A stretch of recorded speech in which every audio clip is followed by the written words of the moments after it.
ಜನತೆಗಳು.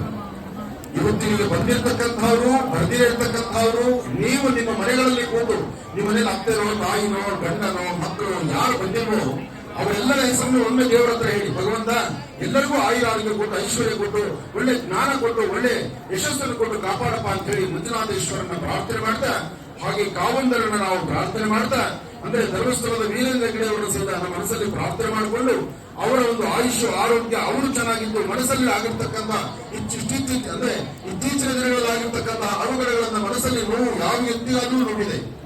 ಪ್ರತಿಯೊಬ್ಬ ವ್ಯಕ್ತಿಗೂ ನೋವು ಎಂಬತಕ್ಕಂಥದ್ದು ಸಹಜವೇ. ಅಂತಹ ನೋವಿನ ಕ್ಷಣಗಳು ಬೇಗ ದೂರ ಆಗಿ ಭಗವಂತ ಆದರೂ ಅವರು ಆರೋಗ್ಯವಾಗಿ ಚೆನ್ನಾಗಿ ಕೊಡಲಿ ಅಂತ ನಾವು ದೇವರನ್ನ ಪ್ರಾರ್ಥನೆ ಮಾಡ್ತಾ, ಹಾಗೆ ಇವತ್ತು ನಡೀತಕ್ಕಂಥ ಈ ಧರ್ಮ ರಥಯಾತ್ರೆ, ಧರ್ಮ ಕಾರ್ಯ, ಮಹರ್ಷಿ ಅಂದ್ರೆ ಈ ವಿಶೇಷವಾಗಿರ್ತಕ್ಕಂಥ ಶ್ರೀ ಕ್ಷೇತ್ರದಲ್ಲಿರ್ತಕ್ಕಂಥ ಮಹಾಯಜ್ಞ ಯಜ್ಞದಲ್ಲಿ ಪಾಲ್ಗೊಳ್ಳಿರ್ತಕ್ಕಂಥ ತಮ್ಮೆಲ್ಲರಿಗೂ ಸಹಿತ ಭಗವಂತನ ಸಂಪೂರ್ಣ ಅನುಗ್ರಹ ಉಂಟಾಗಲಿ ಅಂತ ದೇವರನ್ನ ಪ್ರಾರ್ಥನೆ ಮಾಡ್ತಾ ಹೋಮ ನಡೆಯುತ್ತೆ. ನಿಮ್ಮೆಲ್ಲರ ಮನಸ್ಸಿನ ಸ್ಥಿತಿ